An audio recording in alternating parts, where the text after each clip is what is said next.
This is Twit. The only thing, I don't see any negative to giving Google all my personal information. I love it. I love the benefit I get out of it.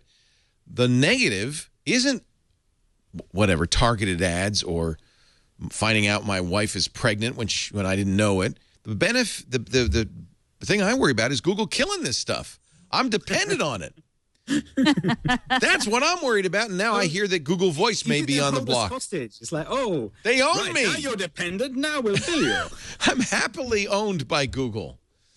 Well, but wait a second. Is that distinction really true? I mean, you can pay for a service, and the company could decide it's just not good enough business.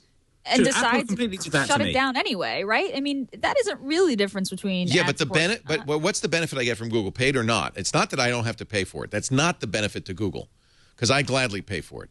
The benefit is that by aggregating all the information they get from all these different sources, they can make an amazing big data discoveries that are valuable to me. And in fact, that doesn't. Sorry, well, go ahead. No, you go ahead. Well, I was going to say, and that doesn't go just to them being able to target you, but it also goes to why it is so incredibly difficult for someone to compete with them. Because aside from the best friend thing, you know, you had the whole antitrust lawsuit thing that happened, which I always found laughable because it was competitors complaining they weren't getting enough traffic from Google itself, which to me was like NBC complaining that CBS wasn't airing enough of its shows. You know, it was absurd. The real reality, if you were going to go after Google on antitrust grounds, to what antitrust, to my understanding, originally came out of was you didn't want to have a manufacturer owning all the elements of production. You didn't want the railroads owning all the land alongside the railroads, owning all the things that made the railroads, which provide the energy for the railroads. And you didn't want to have them to have all this stuff because then they can conduct a thing where somebody else can't compete. And Google has so much data in so many ways that is incredibly difficult for someone like a Bing to go through and compete when they can harness all the stuff in his email, or an Apple, right? But Apple's not trying to compete with them in terms of being... Apple's taken the opposite tack. We're going to be the privacy company, but there's a disadvantage to making that your goal. But it's not. I mean, Apple's taken the view by and large that we're going to produce great devices. Right. Google is producing great, services. If you want, applications. You wouldn't call it applications, but search is an application. Google Now is an application. Information is an application. And so you can also argue that they could both survive this, because even if Google's devices are terrible, the information application that they provide can show up on anybody else's stuff, and in fact does show up on all sorts of Apple devices. And even if Apple's information is lacking, it as a beautiful hardware manufacturer could tap into, if it wants to, all the Google stuff that's out there as well. And they haven't really totally solidified, you know, where they're just completely separate and you can't do it. There's a lot of reasons why they can still work together. I think the challenge tends to be, like, if you're somebody who wants to compete on the information side, you know, Google potentially has a weakness that they're not as good if you don't use their email, right? So, you know, what do they do in that case to kind of pull you in and get that sort of information? Or what does somebody want to compete with them, pull in the email and do some of that other stuff as well?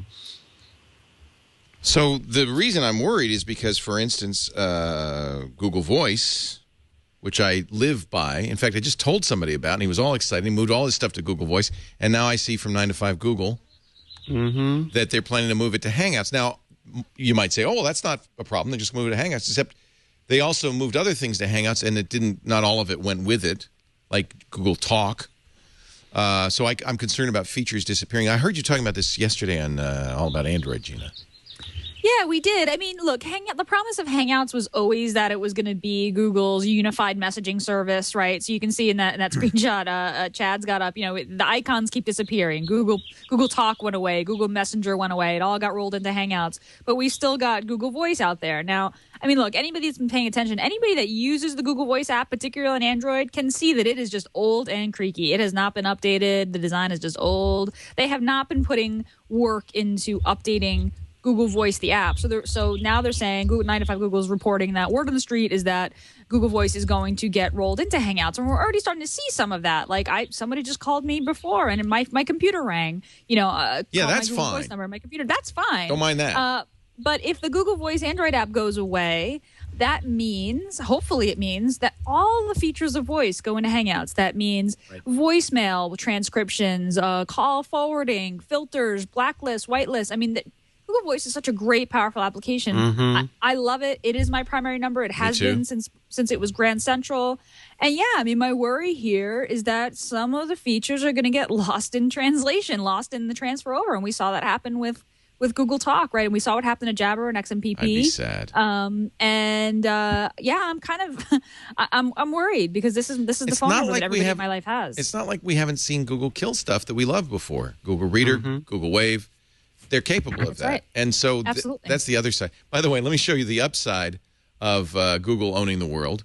I'm on this article from 9 to 5 Google, and I go along and say, hey, wow, that's a neat coincidence. There's the ad for the Gentleman's Emporium I just visited for the first time 10 minutes ago to look for fake mustaches. Well, of course, it's a Google ad, but that's fine. I would rather see that than an ad for lawn furniture. That's stuff I'm looking for. That makes sense for everybody. All right. Human hair mustaches. Yeah. Cheap, $10. Reusable.